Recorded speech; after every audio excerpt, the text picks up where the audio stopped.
إن الحمد لله نحمده ونستعينه ونستغفره ونؤمن به ونتوكل عليه ونعوذ بالله من شرور أنفسنا ومن سيئات أعمالنا من يهده الله فلا مضل له ومن يضلله فلا هادي له ونشهد أن لا إله إلا الله وحده لا شريك له ونشهد أن محمدا عبده ورسوله أما بعد فأعوذ بالله من الشيطان الرجيم بسم الله الرحمن الرحيم وما أرسلناك إلا رحمة للعالمين صدق الله العظيم وصدق رسوله النبي الكريم الأمين إن الله وملائكته يصلون على النبي يا أيها الذين آمنوا صلوا عليه وسلموا تسليما الصلاۃ والسلام علیک یا سیدی یا رسول اللہ۔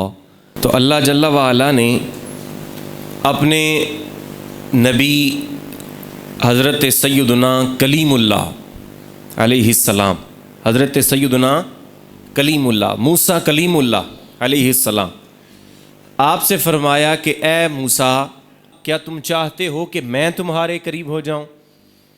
اللہ تعالیٰ نے حضرت موسیٰ سے فرمایا کہ اے موسیٰ کیا تم چاہتے ہو کہ میں تمہارے قریب ہو جاؤں؟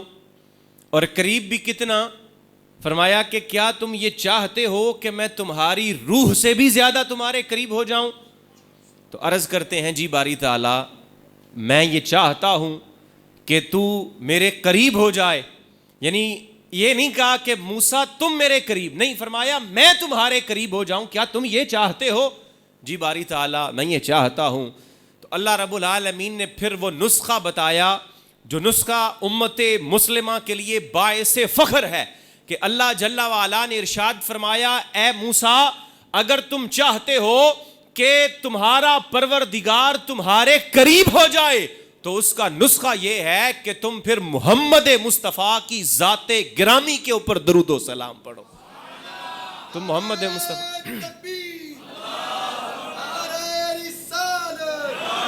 تو ارشاد فرمایا کہ اگر تم چاہتے ہو کہ تمہارا پروردگار تمہارے قریب ہو جائے تو اس کا نسخہ یہ ہے کہ تمہیں پھر محمد کی ذات کے اوپر درود پڑھنا پڑے گا۔ صلی اللہ، محبت کے ساتھ اونچی پڑھیں ذرا، صلی اللہ، آپ کی آواز نہیں آ رہی، صلی اللہ علیہ وسلم کہنے میں کوئی زیادہ زور بھی نہیں لگتا، تو محبت کے ساتھ اونچی آواز میں صلی اللہ صلی اللہ صلی اللہ علیہ وسلم۔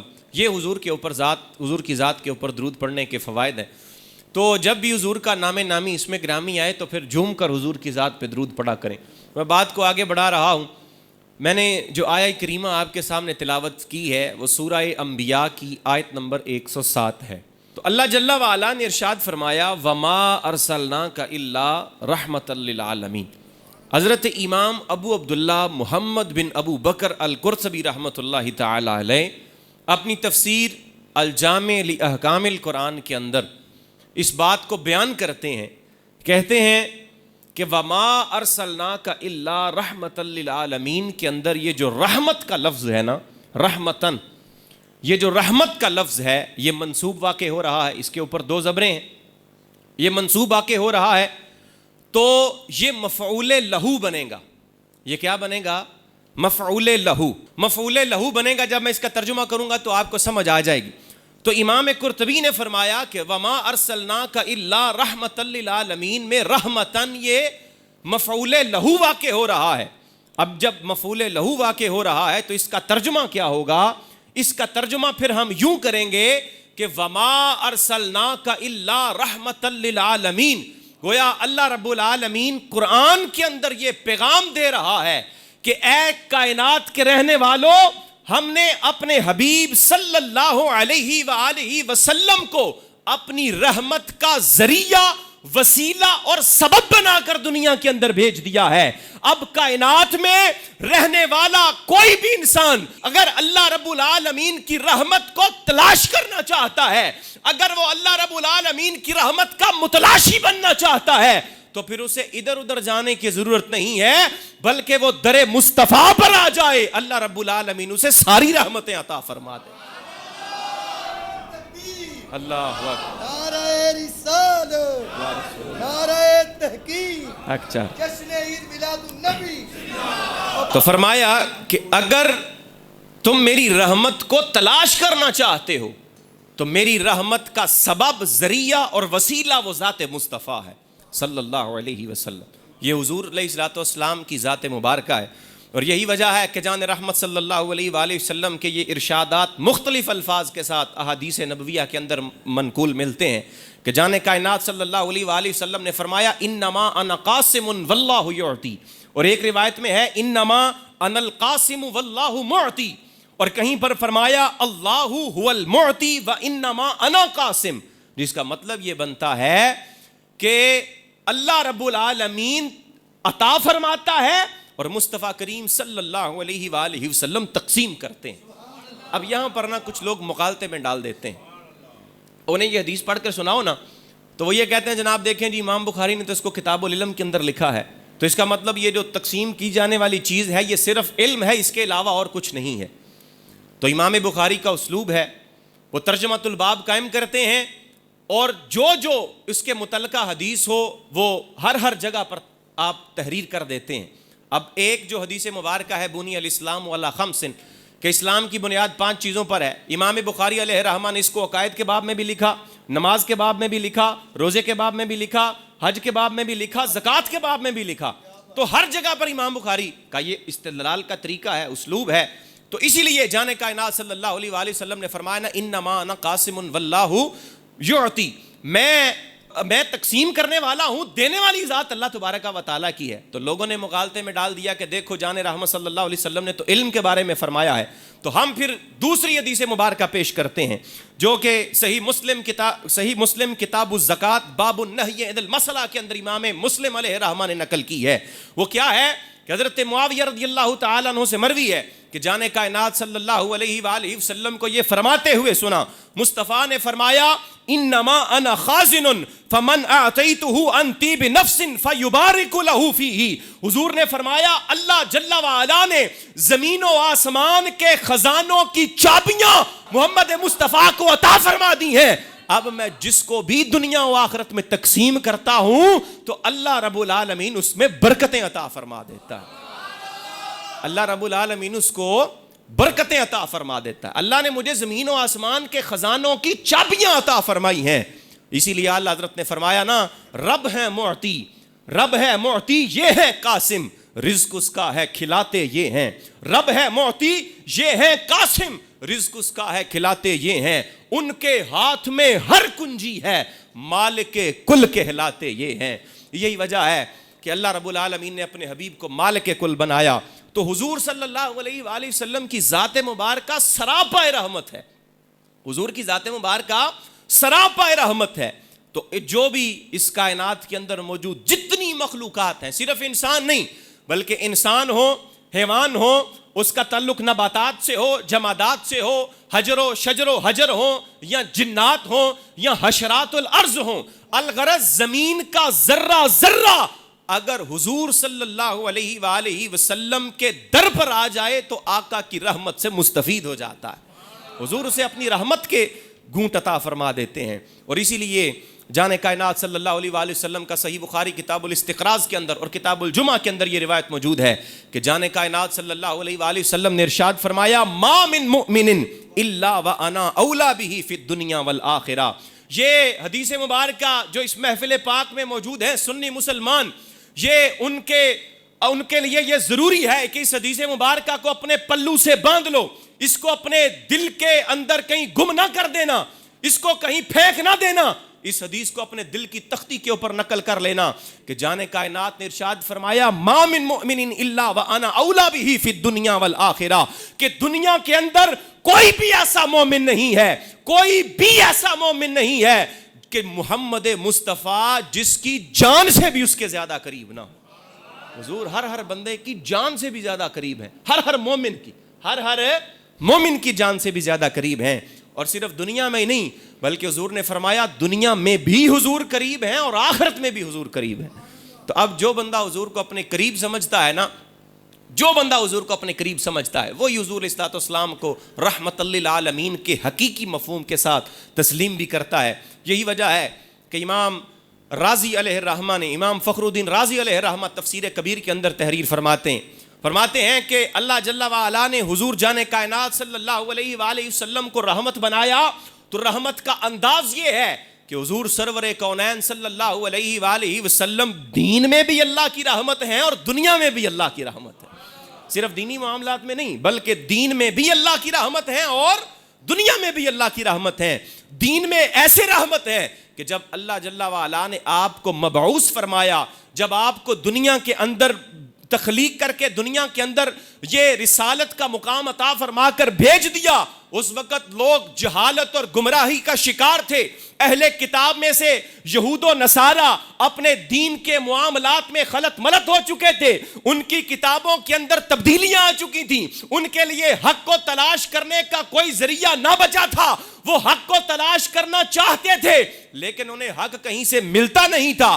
اللہ رب العالمین نے اپنے حبیب کو دنیا کے اندر رحمت للعالمین کا تاج پہنا کر دنیا کے اندر بھیج دیا تو یہ پیغام دے دیا, اے بھولے ہوئے لوگوں, اے بھٹکے ہوئے لوگوں, اے جو راہوں سے بھٹک گئے, جو حق کو تلاش کرتے کرتے حق کو نہ پا کر کفر اور گمراہی کی دلدل کے اندر پھنس گئے ہیں, ان کو مبارک ہو حضور آ گئے, ان کو مبارک ہو حضور آ گئے. اور حضور صلی اللہ علیہ وآلہ وسلم ان کے لیے رحمت للعالمین بن کر آئے ہیں. یہی وجہ ہے اللہ نے قرآن کے اندر فرمایا وَيُعَلِّمُهُمُ الْكِتَابَ وَالْحِكْمَةَ کہ حضور کتاب و حکمت کی تعلیم دیتے ہیں. حضور تزکیہ نفس بھی فرماتے ہیں. اور پھر حضرت سید محمود علوسی علیہ الرحمہ, یہ امام, اسی میں رحمت للعالمین کی تشریح کر رہا ہوں مفسرین کے مختلف اقوال کے ساتھ.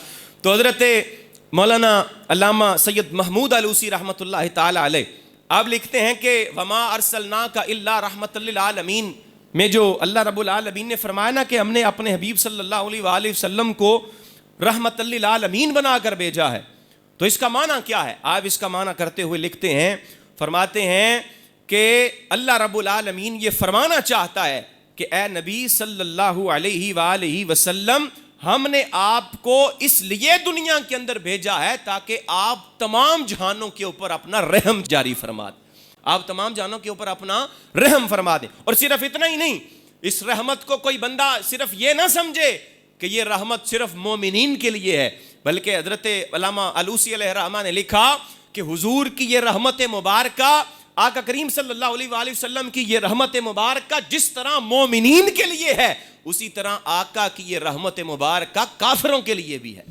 اور وہ رحمت کیسے ہے؟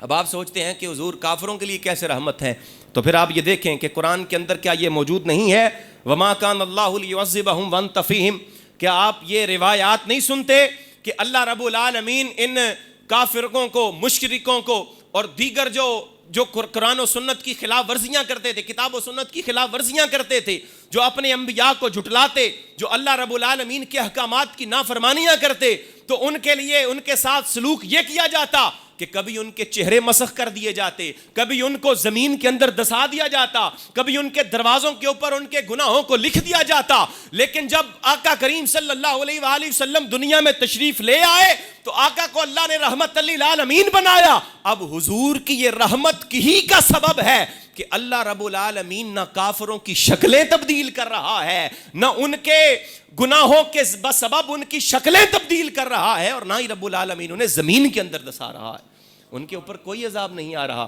تو یہ صرف اور صرف حضور صلی اللہ علیہ وآلہ وسلم کی رحمت مبارکہ کے لیے ہے. اور اسی لیے علامہ علوسی علیہ الرحمہ نے لکھا کہ جس کو حضور کی رحمت کا حصہ میسر آ گیا تو آ گیا, تو جس کو نہ آیا تو اب آپ نے یہ مثال لکھی کہ اب یہ بات تو نہیں ہے نا کہ دھوپ برس رہی ہو, دھوپ نکلی ہوئی ہو, اور دھوپ نکلی ہوئی ہے اور کوئی بندہ آنکھیں بند کر کے کھڑا ہو جائے اور یہ کہے کہ مجھے سورج کی روشنی نہیں پہنچ رہی. کوئی بندہ اپنی آنکھیں بند کر کے کھڑا ہو جائے اور کہے کہ مجھے سورج کی روشنی نہیں پہنچ رہی. تو پھر اس میں سورج کی روشنی کا کیا قصور ہے کہ آقا کریم صلی اللہ علیہ وآلہ وسلم نے جب میرے کریم سے اگر قطرہ کسی نے مانگا تو دریا بہا دیے ہیں، در بے بہا دیے ہیں۔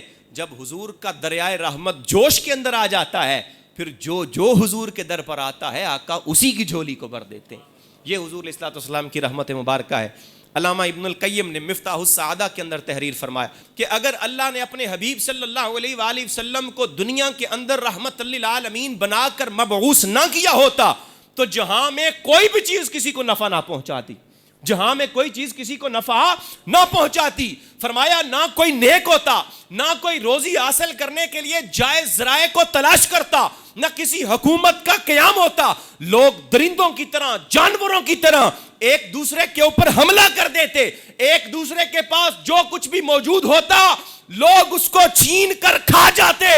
یہ صرف اور صرف جو ایک دوسرے کے لیے شیر و شکر بنے ہوئے ہیں یہ رحمت مصطفیٰ کی وجہ سے بنے ہوئے۔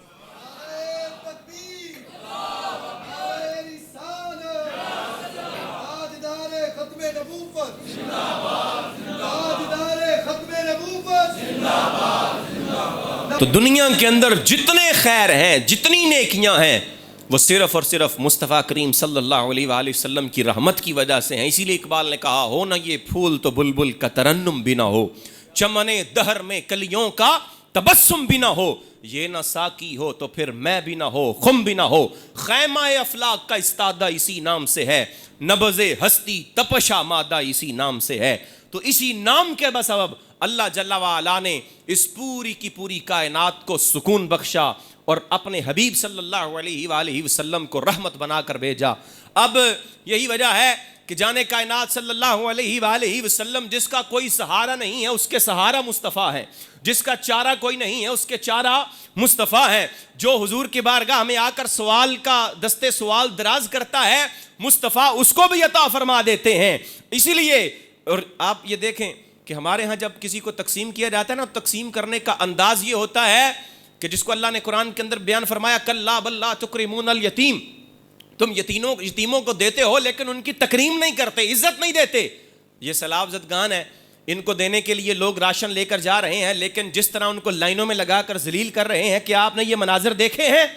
کیا آپ نے یہ دیکھا کہ اپنے ساتھ کھڑا کر کے فوٹو شوٹ کر کے اور لوگوں کی عزت نفس کو مجروح کر کے وہ مال تقسیم کرتے ہیں؟ لیکن مصطفیٰ کا دریائے رحمت اس طرح سے جوش میں آتا ہے کہ آقا جب عطا فرماتے ہیں نہ کسی کی عزت نفس مجروح ہوتی ہے، نہ کسی سے مانگنے کی حاجت دوبارہ پیش آتی ہے۔ اسی لیے غمزدوں کو رضا مجدہ دیجئے کہ ہے، غمزدوں کو رضا مجدہ دیجئے کہ ہے، بے قصوں کا سہارا ہمارا نبی۔ حضور بے قصوں کے سہارا، حضور بے چاروں کے چارہ بن کر تشریف لائے۔ ایک دو روایتیں پیش کر کے اب میں بعض کو ختم کر رہا ہوں چونکہ علامہ صاحب بھی تشریف فرما ہے۔ تو حضرت انس بن مالک رضی اللہ تعالیٰ عنہ سے مروی ہے، اسلام لانے پر جو بھی نبی رحمت صلی اللہ علیہ وسلم کی بارگاہ میں آ کر جو بھی مانگتا حضور اس کو عطا کر دیتے، حضور اس کو عطا کر دیتے۔ اب ایک بندہ آیا اور آ کر حضور کی بارگاہ میں عرض کرتا یا رسول اللہ صلی اللہ علیہ وسلم، آقا غریب ہوں، اسلام قبول کیا تو عرض کرتا یا رسول اللہ غریب ہوں، حضور کچھ عطا فرمائیے۔ اس نے آ کر حضور کی بارگاہ میں سوال کیا تو جانے کائنات صلی اللہ علیہ وسلم کی عادت مبارکہ یہ ہے فَأَعْطَاهُ غَنَمًا بَيْنَ جَبَلَيْن، حضور جانے کائنات نے ان دو پہاڑوں کے درمیان جتنی بکریاں تھیں وہ ساری کی ساری اس کو عطا فرما دیں۔ اب وہ حضور کے اس کرم کو لوٹ کر حضور جانے رحمت صلی اللہ علیہ وسلم کی رحمت سے فائدہ اٹھا کر جب اپنے خاندان میں جاتا ہے تو جا کر لوگوں کو یہ کہتا ہے یا قومی اسلموا فإن محمدًا یعطی عطاء لا یخشی الفاقہ، اے لوگو اسلام قبول کر لو اور محمد مصطفیٰ کے دامن سے وابستہ ہو جاؤ، اس لیے کہ جس کو آقا عطا فرما دیں پھر اس کو کوئی کمی رہتی ہی نہیں ہے، اس کو پھر کوئی چیز کی کمی رہتی ہی نہیں ہے۔ میرے کریم سے گر قطرہ کسی نے مانگا، میرے کریم سے گر قطرہ کسی نے مانگا تو دریا بہا دیے ہیں، دربے بہا دیے ہیں۔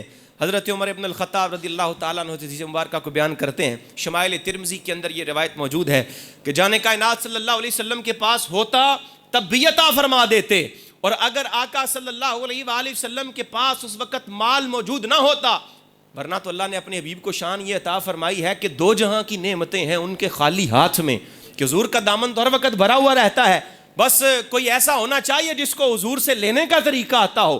اب وہ ایک بندہ آیا حضور کی بارگاہ میں آ کر سوال کرتا ہے یا رسول اللہ صلی اللہ علیہ وسلم کچھ عطا فرمائیں, میرے پاس کچھ نہیں ہے. تو جان کائنات نے فرمایا کہ ابھی تو میرے پاس کچھ پیسے نہیں ہیں, تو ایسے کرو تم میری طرف سے جا کرنا فلاں فلاں جگہ سے ادھار لے لو, جب میرے پاس مال آئے گا تو میں تمہارا وہ ادھار ادا کر دوں گا.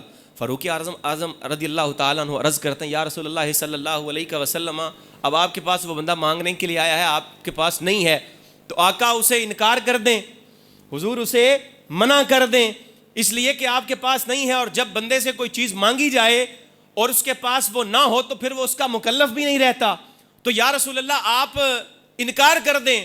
تو رسول اللہ صلی اللہ علیہ وآلہ وسلم کو عمر کی بات پسند نہ آئی, عمر کی یہ بات پسند نہ آئی, اس لیے کہ آقا کریم علیہ الصلوۃ والسلام کی عطا تھی, حضور کی عادت مبارکہ تھی کہ آپ کے پاس جو بھی آتا آپ اس کو عطا کر دیتے. آپ نے کبھی لا نہ کہا کہ سرکار میں نہ لا ہے نہ حاجت اگر کی ہے, حضور نے کبھی کسی کو انکار کیا ہی نہیں تھا, تو پھر حضور اس کو کیسے انکار کر دیتے. پھر ایک انصاری آتا ہے, یا رسول اللہ صلی اللہ علیہ وسلم آپ کے پاس جو کچھ ہے آپ خرچ کیجئے, اس کو عطا کر دیجئے, اللہ رب العالمین عطا کرنے والا ہے.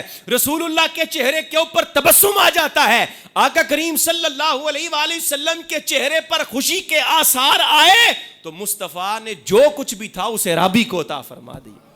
حضور نے جب دے دیا اور عطا کرنے کے بعد, یہ حضور کی عادت مبارکہ ہے, اور حضور تو چاہتے ہیں مجھ سے بڑا سوال کیا جائے, کوئی چھوٹی موٹی چیز نہیں, بڑا سوال کیا جائے. آخری روایت کے ساتھ میں بات کو ختم کر رہا ہوں کہ بڑی چیز مجھ سے مانگی جائے, حضور یہ چاہتے ہیں. حضور جان رحمت صلی اللہ علیہ وسلم کے پاس حضرت علی المرتضیٰ اس حدیث کے راوی ہیں, بیان کرتے ہیں کہ آقا کے پاس ایک بندہ آ گیا, اور حضور علیہ الصلوۃ والسلام کی عادت مبارکہ تھی کہ حضور اگر کسی کو عطا کرنا چاہتے نا تو جان کائنات نعم فرما دیتے, حضور کہتے ٹھیک ہے, اور اگر عطا کرنے کا ارادہ نہ ہوتا یا پاس نہ ہوتا تو آپ خاموش ہو جاتے. لا کبھی نہیں کہا, حضور نے لا کبھی نہیں کہا. اب جان کائنات کے پاس راوی حاضر ہو گیا, اس نے آ کر جان کائنات صلی اللہ علیہ وسلم سے سوال کیا, حضور خاموش ہو گئے. اس نے پھر سوال کیا, حضور پھر خاموش ہو گئے. اس نے پھر سوال کیا تو آقا نے فرمایا سل ما شئت یا اعرابی. حضور نے فرمایا رابی اب مانگ کیا مانگتا ہے, اب مانگ کیا مانگتا ہے, بول تیرا کیا سوال ہے. تو علی المرتضیٰ کہتے ہیں ہم یہ دیکھ رہے تھے, ہمیں نا اس اعرابی کی قسمت پر رشک آ گیا, ہمیں اس اعرابی کی قسمت پر رشک آ گیا. ہم یہ سوچنے لگے کہ کاش اس کی جگہ پر ہم ہوتے تو پھر ہم حضور سے مانگتے, کاش ہم اس کی جگہ پر اعرابی کی جگہ پر ہوتے. ہمیں اس کی قسمت پر رشک آنے لگا اور ہم یہ سوچنے لگے کہ ابھی یہ حضور سے جنت مانگے گا, ابھی حضور سے جنت مانگے گا.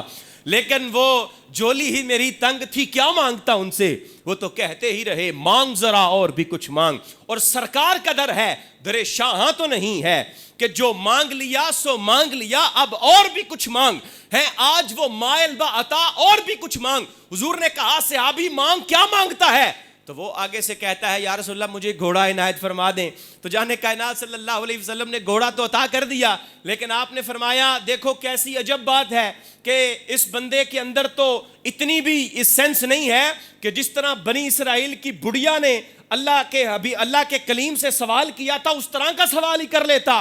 پھر حضور نے وہ واقعہ بیان کیا کہ حضرت موسیٰ علیہ السلام جب جا رہے تھے ایک جگہ سے, اللہ رب العالمین نے حکم دیا کہ فلاں فلاں جگہ پر حضرت یوسف علیہ السلام کا نعش مبارک ہے, جسم مبارک ہے, اس کو ساتھ لے جائیں. تو آپ نے سب سے پوچھا, کسی سے پتہ نہ چلا.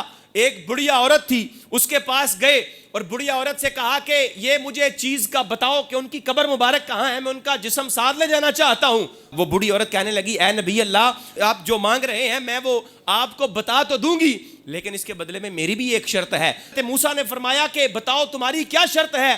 تو یہ بڑھیا کہتی ہے اے نبی اللہ, اے کلیم اللہ, مجھے چاہیے آپ سے یہ کہ اے نبی اللہ کل جب قیامت کا دن ہو, حساب و کتاب ہو جائے, آپ جنت میں تشریف لے جائیں تو مجھے جنت کے اندر آپ کا پڑوس چاہیے, جنت کے اندر آپ کا ساتھ چاہیے, جنت میں آپ کا ساتھ چاہیے. تو حضرت موسیٰ علیہ السلام کہنے لگے بھئی جنت مانگ لی اتنا تھوڑا ہے, جنت میں تو داخلہ ہی بہت ہے. وہ کہتی نہیں جی مجھے جنت میں آپ کا ساتھ چاہیے. اللہ رب العالمین سے سوال کیا یا رب العالمین جنت میں ساتھ مانگ رہی ہے, تو اللہ رب العالمین نے فرمایا موسیٰ جو مانگتی ہے دے دو, ہمارے خزانوں میں کون سا کوئی کمی ہے، دے دو۔ تو حضور نے صلی اللہ علیہ وسلم نے اس مثال کو بیان کر کے فرمایا کہ صحابہ اس میں تو اتنی بھی اس کو سمجھ بوجھ نہیں ہے کہ اگر مجھ سے مانگنا ہی تھا تو کچھ بڑا دامن لے کر آتے، محمد عربی اس کے دامن کو بھی بھر دیتا۔ یہ کریم ہے۔ تکبیر، اللہ اکبر، نعرہ تکبیر، اللہ اکبر۔ نعرہ رسالت۔ تو حضور جان کائنات صلی اللہ علیہ وآلہ وسلم نے بھی کسی نے بھی کوئی مانگا تو آپ علیہ السلام نے عطا فرمایا، اور یہ بھی بڑھیا آپ آئی تو اللہ تعالیٰ سے پوچھا اور پھر جنت میں اپنا ساتھ بھی عطا فرما دیا۔ اسی لیے اعلیٰ حضرت نے کہا یہ کریم ہیں وہ سرور، یہ کریم ہیں وہ سرور کہ لکھا ہوا ہے در پر، یہ کریم ہیں وہ سرور کہ لکھا ہوا ہے در پر، جسے لینے ہوں دو عالم وہ امیدوار آئے۔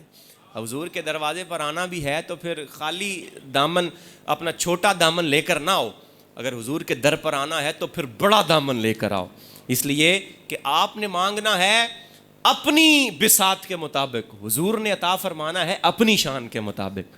اور حضور کی شان کیا ہے کہ جن کو اللہ جل وعلا نے رحمت للعالمین بنا کر دنیا میں بھیجا ہو۔ حضور جان کائنات کی رحمت کے نمونے بڑی ساری حدیث مبارکہ تھی، لیکن وقت کی قلت ہے، ہم چونکہ محفل مبارکہ کو اختتام کی طرف جلدی لے جانا چاہتے ہیں، اسی لیے حضور صلی اللہ علیہ وسلم کے ذکر کی محفل ہے تو ذکر کر دیں، رات نہ مکے، سونے دی گل بات نہ مکے۔ تو حضور علیہ السلام کا ذکر تو کرتے رہیں، یہ کبھی بھی ختم ہونے والا نہیں۔ اللہ جل وعلا ہم سب کے دلوں کے اندر عشق مصطفیٰ کو راسخ فرمائے، اور جان کائنات صلی اللہ علیہ وآلہ وسلم کی محبت اور آپ صلی اللہ علیہ وسلم کی رحمت کی 2 بوند ہمیں بھی عطا فرمائے، جس کی 2 بوند ہیں کوثر و سلسبیل، ہے وہ رحمت کا دریا ہمارا نبی۔ وما علینا الا البلاغ۔